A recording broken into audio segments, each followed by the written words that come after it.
الحمد لله رب العالمين والصلاة والسلام على أشرف الأنبياء والمرسلين نبينا وسيدنا وحبيبنا محمد وعلى آله وصحبه ومن استنى بسنته ومن اكتفى بهديه إلى يوم الدين. اللهم لا علم لنا إلا ما علمتنا إنك أنت العليم الحكيم. اللهم علمنا ما ينفعنا وانفعنا بما علمتنا وزدنا علما يا رب العالمين. اللهم أرنا الحق حقا وارزقنا اتباعه وأرنا الباطل باطلا وارزقنا اجتنابه. السلام عليكم ورحمة الله وبركاته. First and foremost, I would like to thank everyone who helped put this together. George Mason, MSA. I think a lecture series like this, or speaking about these topics, it's about time that we did something like this. I remember, Pamela, if I go back to before I left for Medina, back when I started studying Islam, and I was actually new to Islam as well, it was unheard of that you would have an event like this, where somebody would say, you know what, everything else is great, all the other Islamic subjects are great, and that's fine, but let's take like these taboo topics and let's have like an open discussion about it. And let's admit the fact that just because we're Muslim, it doesn't make us immune to other problems or problems that exist in the society that we live in. Because the reality is that we are all part of this society, we all live in America as Americans. So a lot of the problems that this society has, it translates into Muslim culture or Muslim society as well. And subhanAllah, if you take a look at an issue like pornography. Okay, so it's not only Muslims in America, but it's Muslims all over the world. It's a worldwide problem. Every culture, every society is dealing with this issue of pornography. But the problem is, us as Muslims, are we doing something to address this issue? And so I think talking about it, talking about the reality of what pornography is, the effects of pornography and all of that, is the very first step. So I hope, inshallah ta'ala, that this is just a stepping stone for us. This is a place for us to jump off from here and go carry this discussion on further, where we actually come to practical solutions. And at the end of the talk today, inshallah ta'ala, I will give you some pieces of advice, some tips that I have in terms of how to address or how to overcome pornography addiction. And I know, subhanAllah, as soon as I say pornography addiction, most people who view pornography or who have access to pornography, most people don't view themselves as addicts. And subhanAllah, and the people that I've counseled and the people who come up to me and they've talked to me about the issue of pornography, it's usually at a state where a person admits to themselves and they say, you know what, I think I'm addicted to pornography. Shaykh, help me solve this problem. And subhanAllah, there are so many people who haven't reached that stage yet. Or they may actually be at that stage yet, but they haven't told themselves, they haven't realized that they have an addiction. And subhanAllah, the issue of pornography, it starts way, way, way before addiction. And subhanAllah, I grew up in America, and I remember, like most people in America, especially young boys, we all can probably recall the first time that we were exposed to pornography or nudity or something like that. And subhanAllah, usually for most people, it's a strong memory, because it was such a shocking thing where you're like, you're this young, innocent little kid, and someone says, here, check this out, right? And you're like, whoa, that's strange, that's crazy, what is this? What else you got, right? Like, show me more like And subhanAllah, in speaking to a lot of parents, I often say, I remember a while back, I was teaching a class to a bunch of young people. It was, I think, anywhere from 11 to 14-year-old boys and girls. And I was teaching this class, and we were talking about tafsir. And I started talking about some ayat in Surah Nur, and the ayat of zina, of adultery came up, and the punishment for adultery, and we discussed that issue. And subhanAllah, the very next day, I got a very angry email from one of the mothers of one of the young girls who was in the class. And she's like, I don't appreciate you talking to my child about zina, about adultery, and sex, and things like this. And I said, subhanAllah, first of all, I was very shocked that the mother would be offended by something like that. Number two, I actually felt really bad of how ignorant this child's mother actually was. Where this child thought that their 12-year-old daughter has no idea what sex is. And their 12-year-old daughter has no idea what zina and adultery and things like that are. And I thought to myself, I said, subhanAllah, and I said this to the mother as well. But I said, subhanAllah, if we don't talk about these issues, if we don't address these issues, they're going to be left to other people. And they're going to be left to people who aren't qualified or people who have skewed opinions or skewed perceptions about what this issue actually is. It's about even something like sex. I'm a proponent of Muslims talking to their children about sex before they ever are exposed to it in any other way. Because the first impression that you have, or the first thing that you hear about sex or sexuality, or the first impression you have about pornography, this and that is going to be very, very strong for you. And for a lot of kids, that first impression, it doesn't come from their parents. It doesn't come from one of their teachers or something like that. It comes from their peers, right? And especially if you go to like a non-Muslim school or whatever, they hear things that are very detrimental. And subhanAllah, even in talking to, and I do get the chance every once in a while to counsel people in marital situations, people who are having marital problems. And a lot of the problems, subhanAllah, what I found in doing marriage counseling, a lot of the problems that I found is that a lot of problems are not what they seem. So, for example, a wife says to her husband, or she thinks about her husband that he doesn't care about me, and he doesn't put any effort into our relationship or whatever, and that's the surface level problem, but there are problems that have led up to that issue. And subhanAllah, some of the problems go back to something like pornography. And especially when it comes to couples counseling and things like that, men are very, very, very shy to admit that they view pornography. And subhanAllah, I remember speaking to one brother, and I was listening to his problems, listening to his issues, and I thought to myself, I said, a lot of these problems that you're having, issues of intimacy and things like this, I said, in my head, I'm like, I know these are stemming from pornography. And I was waiting for him I was like, okay, we're having an honest discussion here. We're trying to, solve the problem that you're having in your relationship, whatever. And I said to him, I said, listen, I was waiting for him to say something about pornography. And say, you know what? Yeah, I have an issue with pornography. And he never said anything.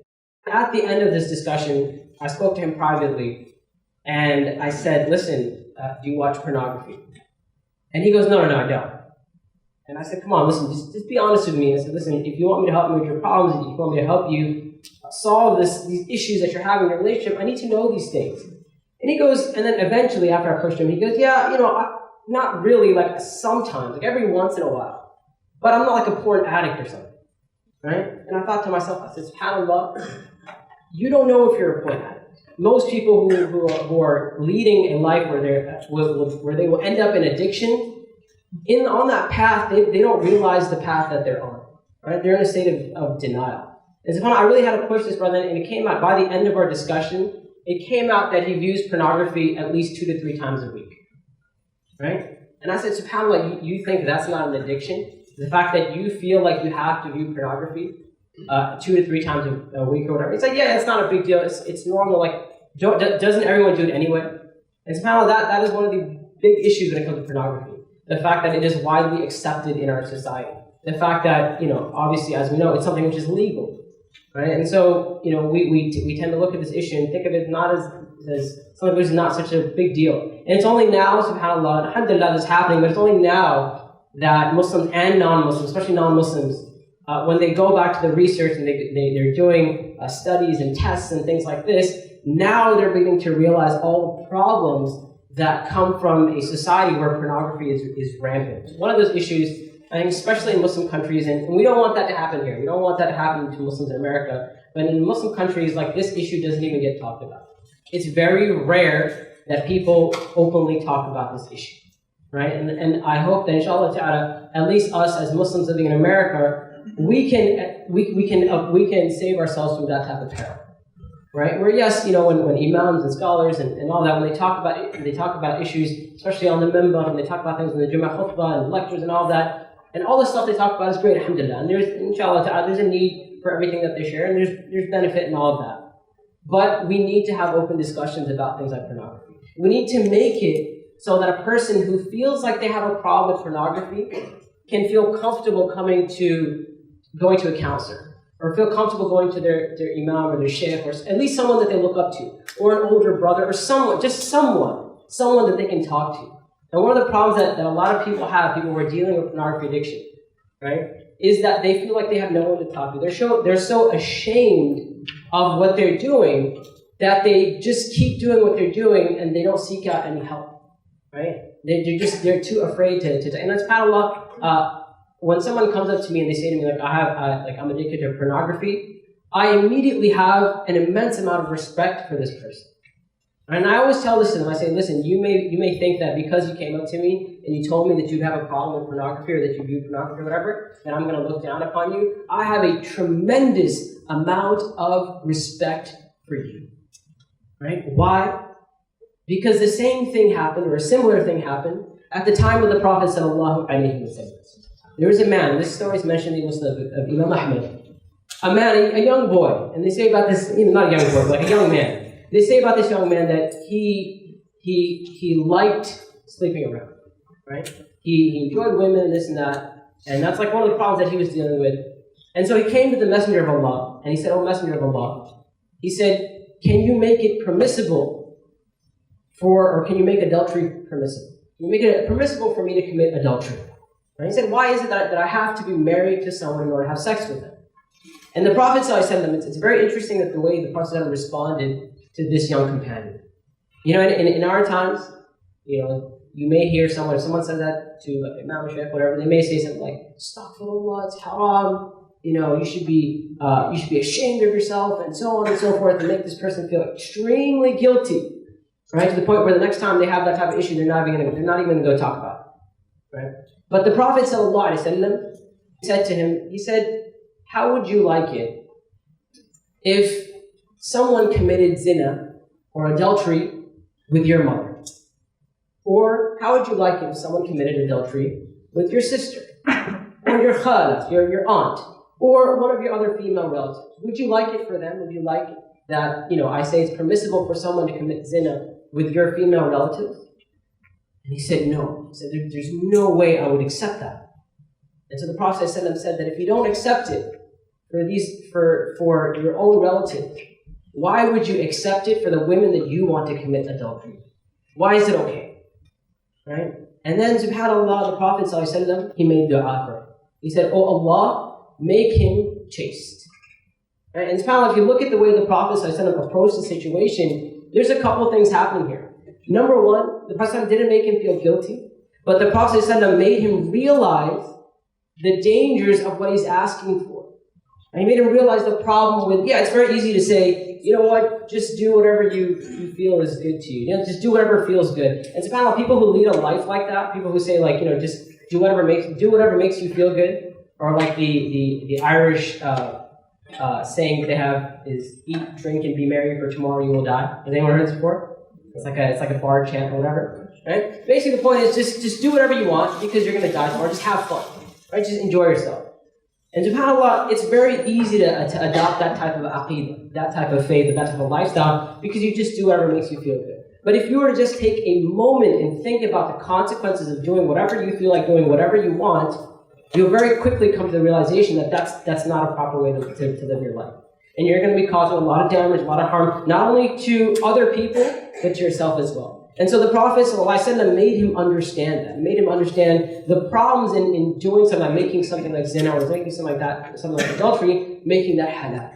And that is the approach, and I believe, and Allah subhanahu wa ta'ala knows best, but that is at least one of the approaches that we need to take to an issue an issue of pornography. Where it's not about, the halal, haram. Of course it's haram, there's no doubt about that. There is no difference amongst the scholars about the issue of is it halal to look at pornography or not. Right? There's not a single scholar who says, you know what, it's okay for you to, well, maybe you shouldn't watch pornography, but it's okay for you to flip through a Playboy sometimes. There's no scholar who says that, right? And I know subhanAllah, sometimes the issue of masturbation comes up, and someone said, and I had someone come to me, and they say, and they're like, what's wrong with pornography? Didn't some scholars say that masturbation is okay? Right? Isn't it a difference of opinion that some scholars say it? And I said, yeah. Of course, there's no doubt. Even though majority of scholars do not consider masturbation to be permissible, there are many scholars who said that if there's a need for it, that is permissible for someone to masturbate. But that's not the problem here. The problem is what is associated with masturbation. Right? It's very, very rare in our times where someone masturbates without any type of without anything there to help arouse them. Right? It just doesn't happen. Right? It's funny, even the scholars who said like masturbation is permissible, what they meant was that you're in a situation where you're about to commit adultery, right? And your desires have overtaken you to the point where you cannot control yourself. And at this point, it's either you masturbate or you commit zina. And in that situation, yeah, okay, it's halal for you to, it's halal for you to masturbate. And they wouldn't even say halal, they would say it's makruh. It is disliked, right? But it is permissible, right? No one ever said, yeah, you know what, if you feel the need to masturbate, it's okay for you to go like youporn.com, open up the website and be like, yo, let me go ahead. I'm in need right now. Like, I have to do this. The scholar said, in a time of need, I have to do this, so this is a time of need. Right? So that's not an issue here. And like I said, the issue of halal haram, I think almost anyone, if you were to ask yourself, as Prophet said, if you were to ask yourself, right, ask your heart, there's no issue here. Everyone understands that watching pornography is something which is not permissible in Islam. But the issue here is that putting it in context of, or putting pornography in context, us understanding the harms and the dangers of pornography. And subhanAllah, if you were to actually do some research and look into the harms of pornography or how pornography affects us, there is so much data out there. Even if subhanAllah, when we were preparing for this talk, I was overwhelmed with the amount of data that is out there, the amount of studies, the amount of research that is done. I guess a lot of people are concerned about pornography and masturbating and stuff, right? So a lot of research has gone into this. But it's out there, right? SubhanAllah, even the issue of how viewing pornography affects the brain. Like neurologists have studied the brain to see what happens in the brain when a person views pornography. And what they found is that just like, when it comes to drugs and things like that, you got the last slide. Just like when it comes to drugs and things like that, what happens is there is a chemical in the brain called dopamine. It's like the pleasure chemical. When you come across something which is pleasurable to you, dopamine is released in your brain. Right? That's the way pleasure works. And the same thing is true with food and things like that, and sex, where if you find something pleasurable, there is dopamine released in your brain. Now, when it comes to things like drugs, and especially drugs like cocaine, when you take cocaine, when you use cocaine, the dopamine, there's an excess of, there's a surge of dopamine in your brain, right? And this is why you feel this immense amount of pleasure when you take that certain drug. And they found that the very similar thing happens when it comes to pornography. And they sat some people down, they hooked up some wires to their head, they said, here, yallah, go watch some porn, I want to study your brain, right? And what they found is that there was a surge in dopamine. And this is why they found that, like drugs, pornography can very, very quickly become addictive. Very, very quickly can become addictive because the same thing's happening. Just like with certain drugs, it's very quick to fall into an addiction when it comes to a drug. Even a person who says, I'm not going to I'll be okay, whatever, even that type of person can very quickly become addicted to that type of drug. So what they found is that not only is there a surge of dopamine, there are pathways that get created in your brain. So when you expose yourself to something, there's a pathway that gets created in your brain. And the more you expose yourself to it, the stronger that pathway, that connection gets. And what they found with pornography is that when a person views pornography or they view sexual images and things like that, that pathway is extremely strong.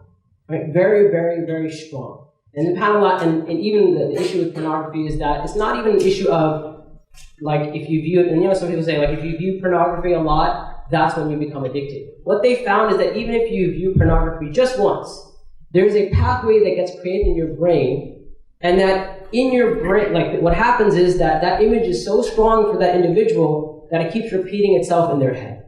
Right? And this is why if you ever look at pornography and you said, I'm never going to look at that again, it may be like a day later, 2 days later, 3 days later, 4 days later, that image may still be playing in your head.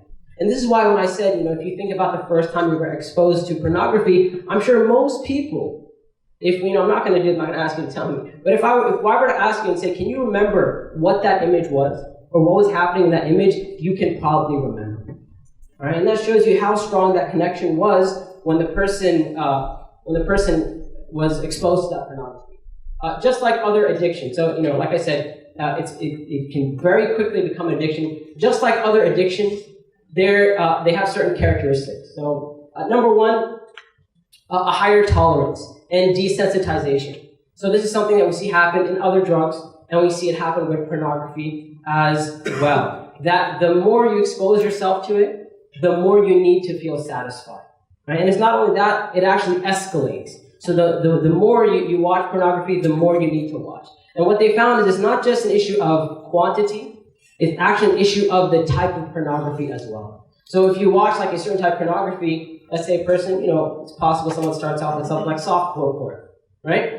They watch something like that, the next time they're going to need something a little bit more exciting, something a little bit more extreme. And then the next time they watch it, they're going to need something even more extreme, and so on and so forth. Because what's happening is that our brain, because of that surge of dopamine, we need to feel that same high. We need something else, something novel, right? And this is why, the scientists who study the issue of pornography, they said it's not just about the nudity, it's about the novelty of pornography. The fact that a person can log onto the internet, and it's not just they're watching one woman do one thing, they can watch multiple different women doing multiple different things, and this and that, and because of that novelty, you need that to feel that same pleasure. And and I have a couple of these studies here for the next slide. They did a study in Australia, where once again, they got a bunch of men together, and they showed them pornographic images, right? But they only showed them one image. It was like an image of one woman who was nude, or she was involved in some type of pornographic scene or something like that. And they showed it to the men over and over again. What they found is that their arousal, it kept getting lower and lower with the same image. But this point here, where there was a spike, they found this spike when they changed the image. As soon as they brought a new image, so they were shown this new type of pornography, immediately their arousal levels went up, right? And they even studied sheep, and once again, what they found is that if they took a male sheep, and they had him have intercourse with a female sheep, and they found with each time that this sheep would have intercourse, that the amount of time it took for him to reach climax or to ejaculate, that it took longer and longer and longer with the same partner. But in the second graph here, in the second part of the graph, when they introduced different types of sheep, or they introduced sheep it was a different sheep, it wasn't the same, even though all sheep probably look the same to us, to that sheep, he was like, this is a different sheep, right? What they found is that each of those colors is a new sheep, right? Is a new female. So with a new female, they found that the time to ejaculation was shorter, right? And so what happens, and the same thing happens in pornography, you can go back to the what happens in pornography is the same thing, that a person may view pornography, and let's say it takes them like 3 minutes, which is probably pretty average, 3 minutes, 2 minutes, whatever, to have an orgasm, right? The next time, if they were to look at that same image, that same video, that same scene or whatever, it would take them longer than 3 minutes.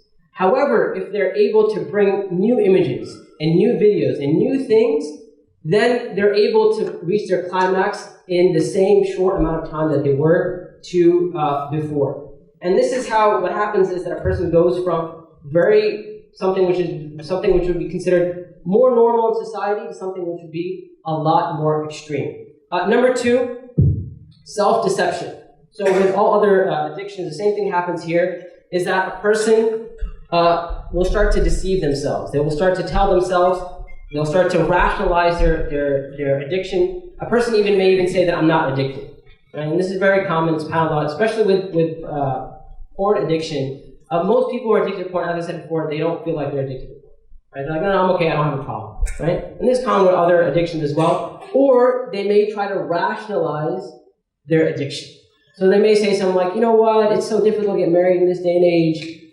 It's okay, let me just do it now for a while. Once I get married, I'll stop. Right? And there's a host of other problems that comes with that issue as well. Number 3, a loss of control. With just like all other addictions, a person who gets addicted to pornography, they lose control of their own behavior. So a person may understand the consequences of this action. So they may know all the harms and all the issues that come to a person, their iman, their life, their relationships, everything. They may know all the harms of pornography, but at the same time, they can't stop. Right? They have lost control over themselves. Number 4, a distortion of attention. And this is basically when a person they have, in their normal life, they give attention to certain things and certain people, but because of their addiction, their attention has changed, right? So for example, if a person, a good example, there's a person, let's say there's a brother who's married, if he did not have a pornography addiction, he may give his wife a certain amount of time, or he may have a certain type of relationship with his wife, but because of his pornography addiction, his relationship is very, very different. Number 5, symptoms of withdrawal.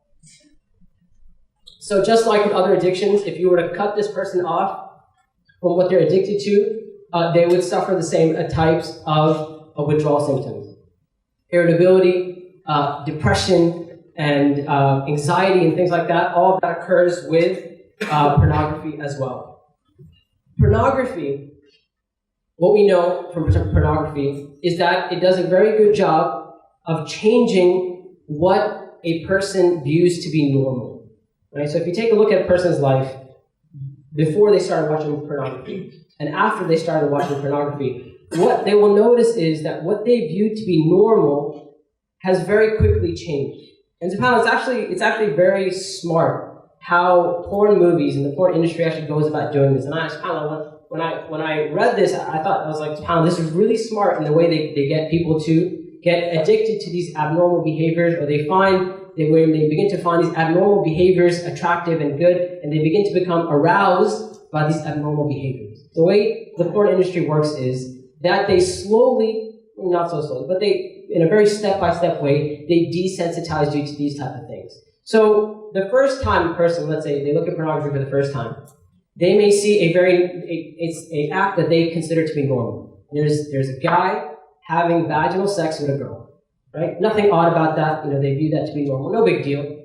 But a couple scenes later, in the same pornography, this man begins to have anal sex with that girl, right? And initially he's like, that's kind of weird.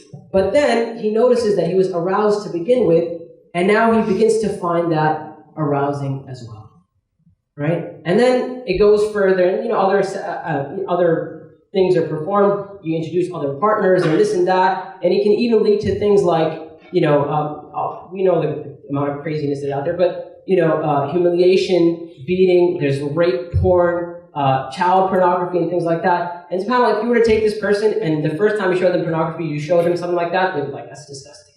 But the fact that it was gradual, they took something that they found to be normal, and they attached something abnormal to that, now they're in a situation where they find that to be normal. And this is very, very common. So a person, they find themselves in a situation, and I know as Pamela, I was speaking to this one brother, and he said to me, after I'm done masturbating, he said, I'm disgusted at myself, and he said, I'm disgusted at what I was looking at. Right? He's like, I find it to be disgusting. And he's like, I don't understand why before I had an orgasm that I didn't find it to be disgusting. It was turning me on, right? And the problem here is that, once again, the person is desensitized. And not only were they desensitized, they felt like they needed that in order to be turned on. What they found as well regarding pornography is that when it comes to relationships, it's very detrimental to a person's sex life.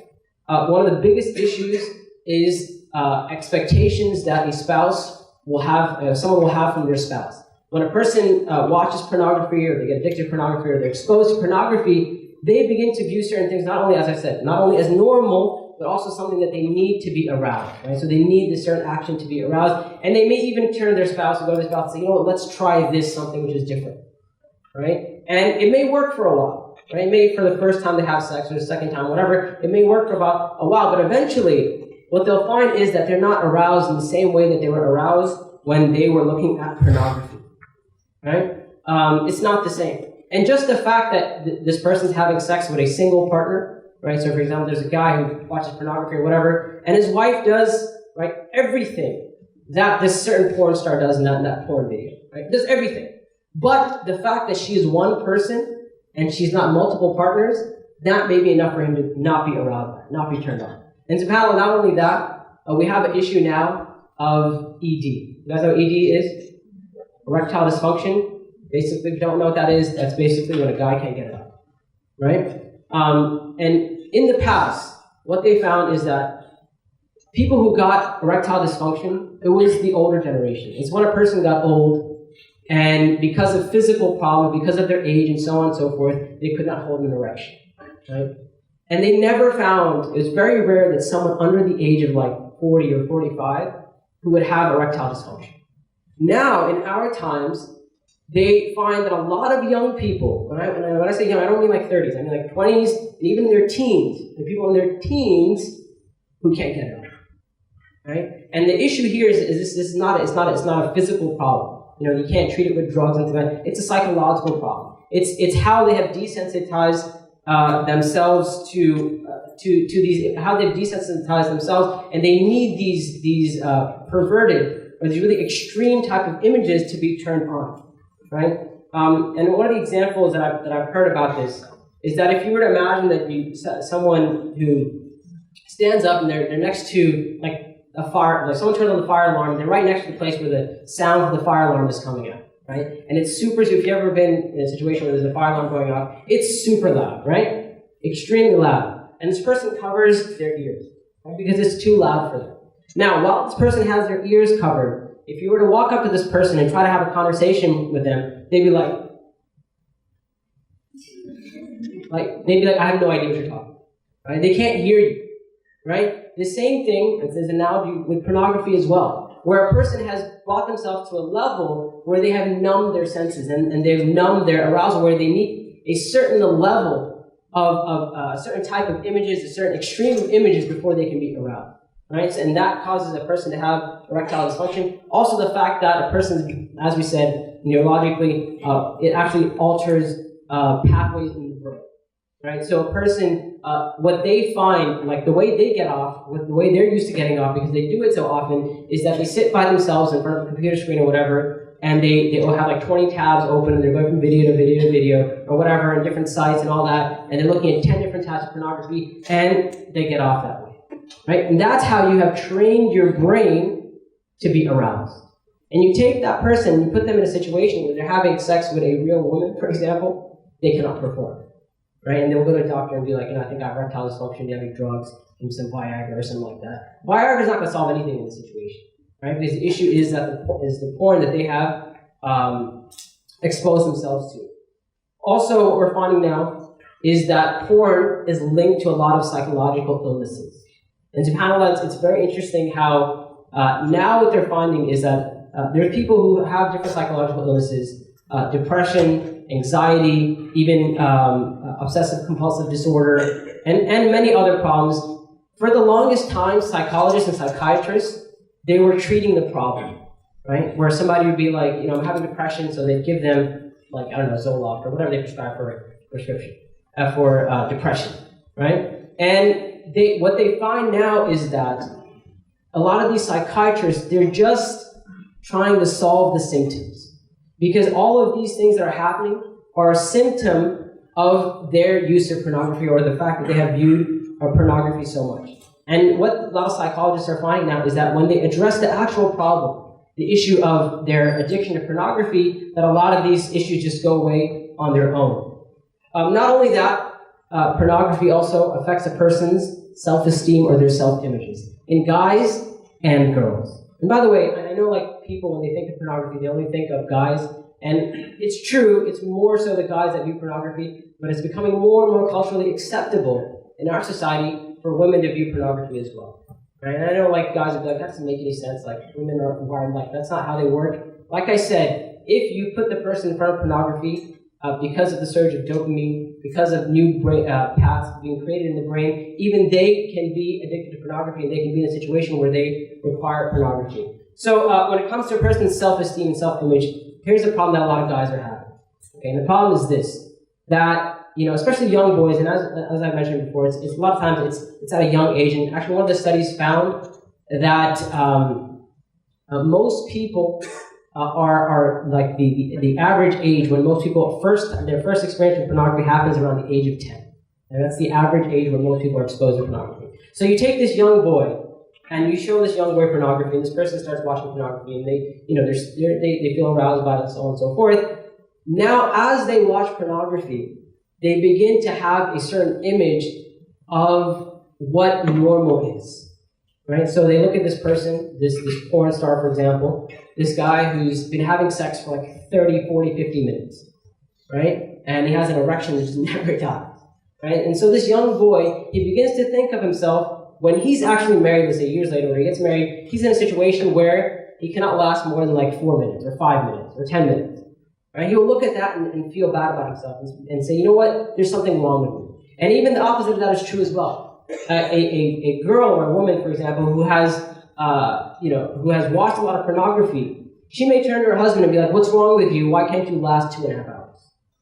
Right? That there's something wrong with you. Right? And that's her perception of what a guy is supposed to be like. And a young man's, his perception of what a young man is supposed to be like and how they're supposed to act and how they're supposed to behave in sex. And subhanAllah, the sex that takes place in pornography and the sex that takes place in real life is very, very different. Pornography is all about immediate pleasure. It's about shock. If you think about when people watch pornography, it's about fast forwarding, clicking through, and just anything you can do to get yourself aroused to have an orgasm as quick as possible. Real sex is not just about the orgasm. It's about human touch. It's about feelings. It's about love. It's about caressing. Just the fact that sex has everything to do with touch, the fact that you're aroused by touch and feeling the other person, that's not found in pornography. So this whole time, let's say this person has viewed pornography for 5 or 10 years or whatever, in their brain, the brain doesn't understand that touch is supposed to turn you on. That feeling love and feelings connection is supposed to turn you on. They just don't get that. And this is why, like I said, they may not be able to perform. Right? And because this is not the type of sex that they're used to. And even young girls who watch pornography, and we live in a culture where, and I know the whole time I've been saying pornography, most people are thinking of as I said, hardcore pornography. In Pamela, we live in a time where there's pornography on TV. Right? You take, a lot of TV shows these days, if you were to play them 10 years ago or 15 years ago, people would be like, this is porn, right? There's a show by the name of Game of Thrones. Right? You guys heard about it? People are like, no, we haven't heard about it. Game of Thrones, full of nudity, full of scenes of people having sex. Movies come out every day. And I remember a lot when the movie 300 came out. Right? And I know there's a sequel that just came out recently, whatever. Back, I think it came out about 5, 10 years ago. Does anyone know how long ago? 2008. 2007. Okay, it came out in 2007. I remember back then, subhanAllah, people went to the theater and they came out, and a lot of Muslims who went to go watch that movie, they came out thinking I cannot believe I just watched a porn. Right? Because there was nudity, there were people having sex and things like that. And subhanAllah, fast forward, 5, 10, 15 years ago, people went to watch the new one. I'm sure there's probably the same type of scenes in the new 300 that there was in the old 300, right? But not a single peep was made. SubhanAllah, I have tons of friends on Facebook. That's one of the ways where I keep my pulse on what's going on in the world when it comes to young people and things like that. Not one post, I didn't see a single post on Facebook about, maybe we shouldn't watch 300. Maybe we shouldn't do it because there are scenes with nudity and people having sex and things like that. Right? Not a single post. And that's just the difference between now and 5, 10 years ago. Right? And so, as I said, even women when they watch these movies and young girls when they watch movies and things like that, and even in everyday society, like I said, you take young pop stars, Miley Cyrus, Rihanna, Lady Gaga, or whatever, they're pretty much almost wearing nothing. The type of acts that they do, and this whole thing happened with Miley Cyrus or whatever, he did some crazy stuff or whatever. That is a version of pornography, right? It's SubhanAllah, if you go back to, can you pull up the first slide? The definition of pornography, or where the word pornography comes from, it comes from the Greek word pornographos, which means writing about prostitutes, right? So when you write about prostitutes, that's pornography. In our time, people say prostitution is the documentation of pornography is the documentation of prostitution, right? Where a woman is being paid, a guy is being paid to have sex, and that is what this person is watching. Right? We just documented it, we put it on screen or whatever, and this is why a lot of people who are these days fighting for the legalization of prostitution. One of the arguments that they use is, what's the difference What's the difference between prostitution and pornography? Right? A woman and a man are being paid to have sex. That's what prostitution is. Right? And subhanAllah, and a lot of these, pop stars and things like that, this is the image that a lot of young girls have in terms of, what looks good, what is attractive. Right? So you have a young girl who says, I need to look like that in order to feel attractive. Like I said, there's girls who can't look like that, right? And we put our self-worth into the way we look. And this is another one of the big, and I gave a talk on this whole issue of self-esteem and self-worth or whatever, but, we live in a society, we place so much of our self-worth into the way we look, right? If you look good, you feel good about yourself. If you don't look good, you don't feel good about yourself.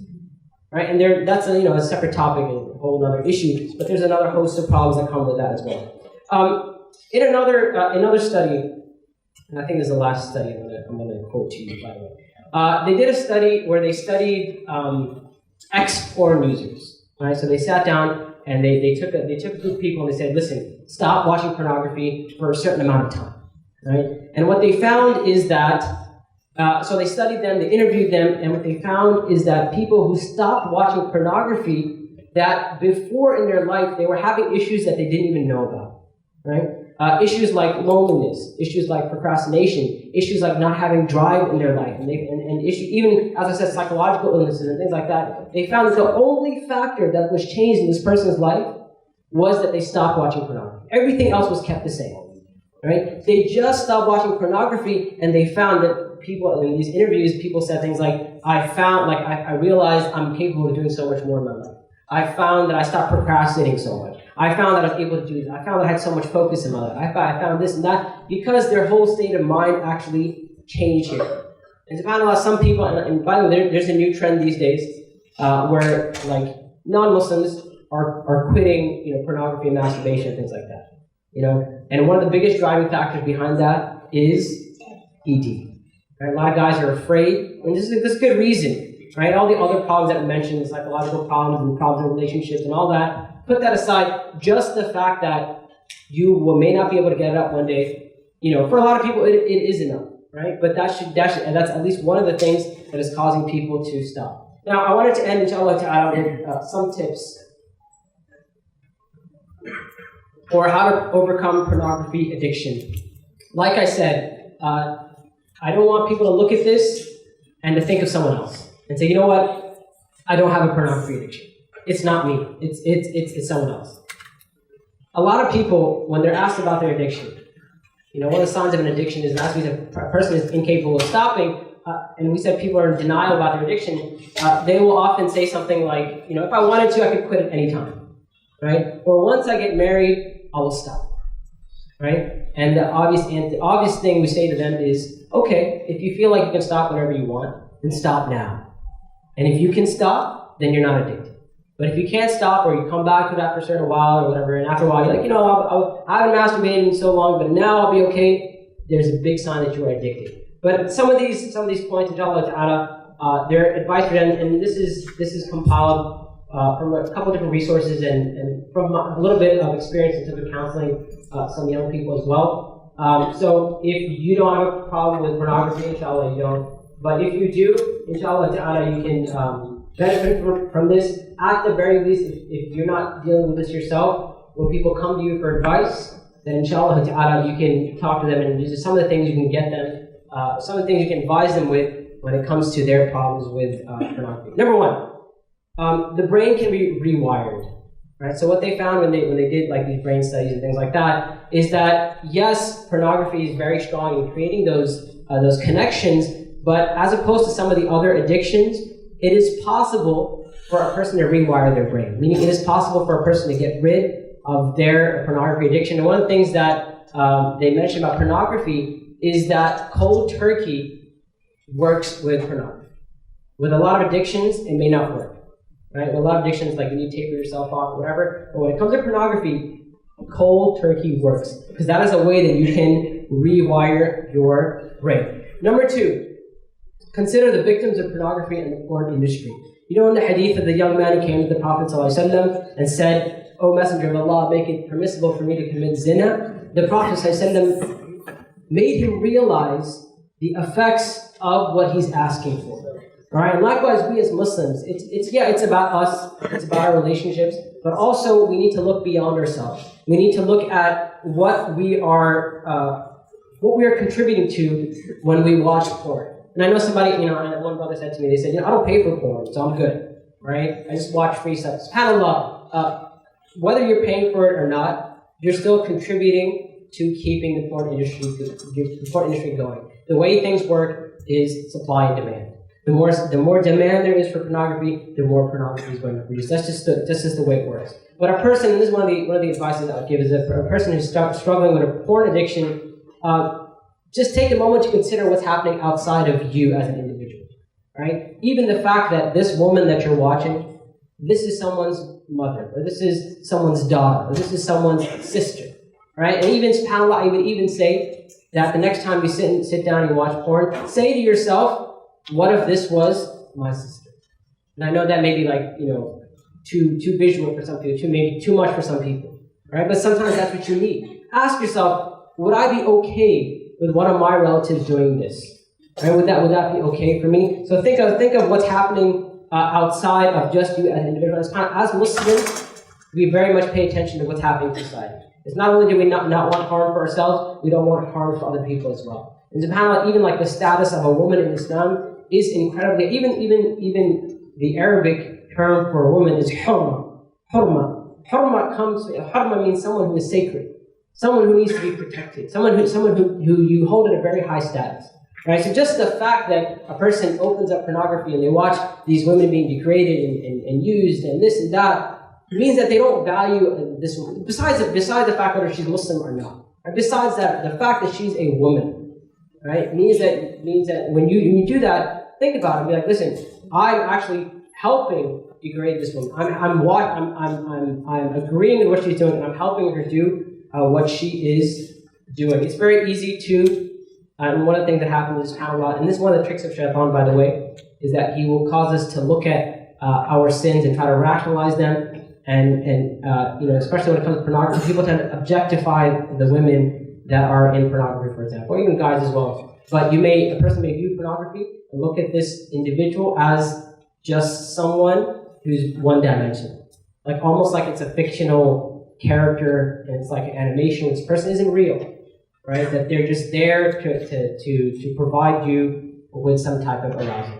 right? That's their only job. That's what they're there for. And the reality is that this is a real human being. They have a life just like you have a life. They may have children. She definitely has parents, right? Siblings, cousins, this and that, right? So put yourself in that position where you can look at the context. Number 3, as I said, and I alluded to this before, but also take an objective look at yourself, where in House, and one of the advices that I give is think of it as an outer body experience, right? Think of yourself, imagine yourself sitting there, and you can do this right now if you have an issue with pornography or you view pornography. Just imagine yourself sitting there by yourself in the dark or whatever, the room is locked or whatever, and you turn on this whatever, you log on and you start watching these movies. And you pull your pants down, right? And you take out some lube and you do this. And and I know most people are like, why are you saying that? Does that make you uncomfortable? Do you even think about that? Yes. Yes. Good. I'm glad one person's uncomfortable by that thought. The rest of you guys, Allahu Akbar, right? But when you think of yourself in that position, right, that's not an honorable position to be in, right? Where, like I said, if you were to take yourself and look, like I said, have outer body experience, look into yourself like that's what's happening in that situation, that could very much help as well. Controlling one's gaze. Obviously, we know lowering your gaze, controlling your gaze is a big part of Islam. It's a big part of our etiquettes and our morals, and part of who we are as Muslims. And there's a lot of hikmah behind that. And it's very interesting how in the Quran, Allah subhanahu wa ta'ala, I believe it's Surah An-Nur, where Allah subhanahu wa ta'ala says, tell the believing men to lower their gaze. Right? In the very next ayah, it says, tell the believing women to lower their gaze. And I know a lot of people tend to think of lowering the gaze just for guys. Right? Like guys should lower their gaze, women can do whatever they want. Right? That's not how it works. It's for guys and girls. But what it says here is controlling your gaze other than porn. Right? I'm not talking about lower your gaze when you're showing porn. right? Obviously, lower your gaze when you're shown, like don't look at it, right? That's not what we're talking about here. We're talking about in situations where it's not porn, but it's something that you shouldn't be looking at, right? Whether it be TV, whether it be movies, whether it be magazines, whether it be an article on Facebook, whether it be someone's profile picture that's like, whatever it is, but something that will cause you arousal. It's something that you shouldn't be looking at. And one of the things that leads to pornography is that, especially for people who are married and stuff, they don't have like a halal way to deal with their desires and stuff. But they may look at something very, that most people would consider very normal, right? It's just a woman on TV or whatever, and something which is not that, she's not nude, but she's wearing a bikini. And that may be the spark that leads a person to masturbate or a person to watch pornography like an hour or 2 hours later, right? So making a conscious effort to be like, you know what? Think about the fact that this one image could lead you to looking at pornography. This one movie or whatever the scene is or whatever it is, control your gaze in that situation, even when you're out and about. And I know, alhamdulillah, it's winter right now, but summer is coming up, right? Especially those of you guys who go to college and things like that. But even that, right? Just walking across campus, something like that, even like you making a conscious effort to control your gaze, Lord, and look, it's not easy. Like I get it. We live in a society where we're taught to make eye contact with people. We're taught to look at things. We live in a very voyeuristic society. We're taught to look at people. We're taught to look at people's lives, reality shows, and this and that. We're constantly looking at people. We're constantly interested in what's happening in other people's lives. Even if you look at Facebook and Twitter and things like that, what is that except a chance for us to look into people's lives? Right? I wonder what this person is doing. I wonder, so people post their own, and that's the type of society we live in. Right? We're taught to look at anything and everything. Right? Everything is interesting for us. The same reason why you're driving down 495 and you see an accident and it has nothing to do with your life. Right? You're actually getting late for work, but you slow down, you look over, like, I wonder if someone died. I wonder if somebody's limb got chopped off. Right? That's the type of society we live in. And SubhanAllah, talking about celebrity culture, SubhanAllah, one of the things that is very, very, this happens in a celebrity culture is that we love to raise people up. We like to take like the dumbest, stupidest people and make them celebrities, right? Excuse me. Not only that, but that's only half of the equation, right? That's only half. The other half of the equation is we like to raise people up, and we like to watch them crash and burn.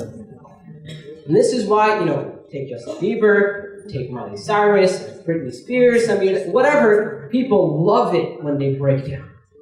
Right? That's entertainment for us. So I get it. It's very difficult to lower your gaze, but this is something that, it takes patience and it takes perseverance, just like our whole lives. Just like with everything else that we're doing in our life when it comes to praying and being obedient to Allah subhanahu wa ta'ala, when it comes to fasting, qiyamul layl, whatever it is, there's no one who is perfect. Right? Even somebody who prays they pray their 5 daily prayers on time, every single day, they pray their sunnahs, they pray their nawafil, they pray everything, even that person, their prayer is not perfect. At some point, they may have thought about something. At some point, something else may have happened. Even Umar radiallahu ta'ala, there's an authentic narration where Umar radiallahu ta'ala says, I was once standing in my prayer and I started to count the army. He started to count the number of people he had in his army. And this shows that this is how human beings are. Right? We're not perfect, but we are taught to. And this is why, by the way, one of the reasons, the hikmah is about of saying astaghfirullah, astaghfirullah, astaghfirullah after you finish praying, is to ask Allah to forgive you for the shortcomings that you had in your prayer, because everyone has shortcomings. But just like you view your other actions, you view your ibadat and all that kind of stuff, the same type of approach should be taken to lower your gaze. It's very easy, and this is one of shaitan's tricks, is to come to you and say, you can never do it. It's not going to happen.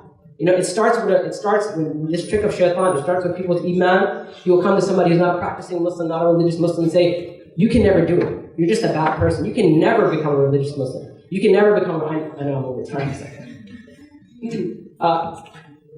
He'll say, shaitan will come to this person and say, you can never do it. You're not good enough to become a good Muslim. And shaitan will say, why even bother praying when you commit this sin or that or whatever. But even when it comes down to the individual sins, shaitan will come to you and say to you, don't even bother, because you're never going to do it. And even when it comes to pornography, subhanAllah, don't let shaitan get you to lose hope. Every time you come back to pornography, make tawbah again. Seek repentance and make the intention to get rid of this problem. What part was that? Number 4. Okay, I need to rush through some of these areas. Identify the emptiness that you are trying to fill with porn. One of the things that they have found, a lot of counselors, they say that when people turn to something like pornography, and even other addictions, whether it's drugs or this or whatever it is, that usually there's something missing in their life, there's an emptiness in their life that they're trying to fill, and this is why they turn to things like this. So once again, be introspective, and if you can't do it yourself, I would actually even say get counseling. Go speak to a counselor, go speak to a psychiatrist, talk about your life, talk about your problem, talk about your issues. They may help you identify the emptiness or the holes that are in your life that you are trying to fill with pornography. Number 6, identify patterns in your life. People who watch pornography, or people who are in pornography and stuff, if they just look at the patterns in their life and how they approach pornography, it's easy to find those patterns. So one thing which is very common is most people watch pornography in isolation. Right? They're not around other people. Inshallah, right? At the very least, they're not around other people. So they're in a situation where they're by themselves. Or they're in a situation where it's usually after midnight. It's usually when this or that. So once you identify the triggers of what caused you to watch pornography or whatever, you can identify those things and stay away from those type of things. For example, point number 7, spend less time alone. If you find that you usually watch pornography or whatever when you're alone, then you need to stop being alone so much. Right? Busy yourself with things that will take up your time and take up your day, where you don't have time to do nothing. And sometimes people turn to pornography simply out of boredom. Right? They're bored, they got nothing to do, so they turn to pornography. Number 8, fasting. SubhanAllah, I remember speaking to one brother, and I said, you know what, you should fast. You're having an issue with pornography. He goes, yeah, that never works. Right? Yeah, I know the Prophet said that you should fast, but that just never works. There's no scientific proof for that or anything like that. And SubhanAllah, I said, SubhanAllah, the fact that the Prophet advised that, Prophet, as we know the hadith, I believe it's in Sahih Bukhari, the Prophet said, whoever amongst you is able to get married, so they should get married. And if they're not able to get married, then what should they do? They should fast. And now, SubhanAllah, studies are showing that a decrease in calories leads to a decrease in libido. Right? So when you're hungry, or when there's less food in your body, and there's less of that, it also kills your sex drive. Right? So a person is in a position where they're addicted to pornography, or they feel like they must turn to pornography. I'm not saying that's the solution, but I'm saying that's in all the stuff that I'm mentioning here. It's not all these points are not individually the solution. They could be, but that's not what I'm saying here. It's definitely something that very much helps, right? It very much helps. There's a separate topic, but there's also a very strong link. There's a lot that overeating and obesity has in common with pornography and pornography addiction. We talked about an increase of dopamine in the brain when people overeat and things like that. It's very similar to releasing dopamine in their brain. And this is why, SubhanAllah, just like, so many people are addicted to pornography, likewise, so many people are fat. 4 out of 5 Americans are overweight. They're obese. And SubhanAllah, I live in Saudi Arabia, and I know I pick on Saudi Arabia a lot. It's because I live there. I got to see, the inner workings of society and stuff. But SubhanAllah, I noticed even in Saudi Arabia, now you see that problem. More and more people are becoming overweight. Food is like a big industry there now. I was in a taxi once in Medina, and the taxi driver, he was talking to me. He's like, "Where are you from?" This and that, all that kind of stuff. And we were talking about something, and then he said, my whole family, they run restaurants. He said, I'm the only one who drives a taxi. And I'm like, oh, really? He goes, yeah. He goes, they say in Saudi Arabia that if there's one business that will never fail, it's a restaurant, because people love to eat. And SubhanAllah, we see the same thing. Just like we give into, we give into our desires when it comes to pornography and these images and over-sexualized images and things like that, nudity and all that kind of stuff. Likewise, this person is also, they will be likely to give into their desires when it comes to eating and stuff like that. And by the way, if a person is able to control themselves when it comes to their eating, and they're able to calm their desires, this is actually a good sign, right? This means that inshallah ta'ala, the fact that you're able to do that means inshallah ta'ala that you'll also be able to deal with your porn addiction. Number 9, openly and freely address the problem, attack it head on. This is something which I think needs to be like a community effort. We need to make it so that people who are dealing with like a porn addiction or people who are addicted to pornography and all that, that they feel comfortable to address this problem head on. Right? That they feel comfortable talking. It doesn't have to be an imam, it doesn't have to be a sheikh, it can even be like one of you. The fact that you attended this talk tonight, you probably know more about the issue of pornography than the average person out there. Right? And you have some solutions to the issue of pornography. Even you can advise someone to be like, you know what, pornography is dangerous because that harms you, harms your brain, harms your relationships, you probably won't be able to get it up, right? And here are some solutions.